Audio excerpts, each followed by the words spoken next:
বিদ্যুৎ যোগান নিয়মীয়া কৰক বিদ্যুৎ যোগান নিয়মীয়া কৰিব লাগিবই শক্তি বিভাগৰ কাম নাই শক্তি বিভাগৰ কাম নাই শক্তি বিভাগ হয় শক্তি বিভাগ হয় শক্তি বিভাগৰ কাম নাই শক্তি বিভাগৰ কাম নাই শক্তি বিভাগৰ কাম নাই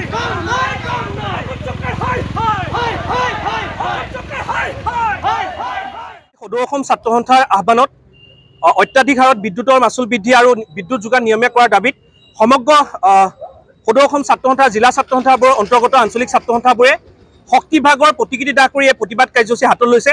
আজি সদৌ যোৰহাট জিলা ছাত্ৰ সন্থাৰ অন্যতম শক্তিশালী অংশ যোৰহাট সদৌ আঞ্চলিক ছাত্ৰ সন্থাই আজি যোৰহাট জেবি কলেজৰ সন্মুখত এই প্ৰতিবাদী কাৰ্যসূচী হাতত লৈছে।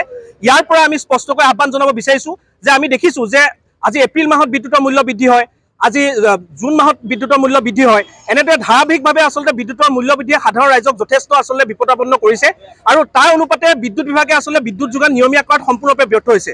আমি দেখিছোঁ শেহতীয়াকৈ যে স্মাৰ্ট মিটাৰ সংযোজনৰ নামতে হওক বিভিন্ন ধৰণৰ কাৰিকৰী অজুহাতৰ কাৰণে তেওঁলোকে বিদ্যুৎ যোগান ব্যাহত কৰি ৰাখে। আজি ছাত্ৰ ছাত্ৰীসকলৰ পৰীক্ষা চলি আছে, পৰীক্ষাৰ বতৰত এনেদৰে বিদ্যুৎ যোগান ব্যাহত কৰাৰ কথাটো আমি ছাত্ৰ সন্থাই কোনো পধ্যে সহজভাৱে ল'ব নোৱাৰোঁ।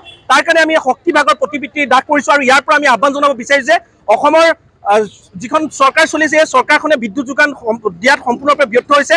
অতি শীঘ্ৰে বিদ্যুতৰ মাচুল নিয়ন্ত্ৰণ কৰিব লাগে আৰু বিদ্যুৎ যোগান নিয়মীয়া কৰিবৰ কাৰণে আমি ছাত্ৰ সন্থাই এই প্ৰতিবাদ চলিৰ পৰা আহ্বান জনাইছোঁ।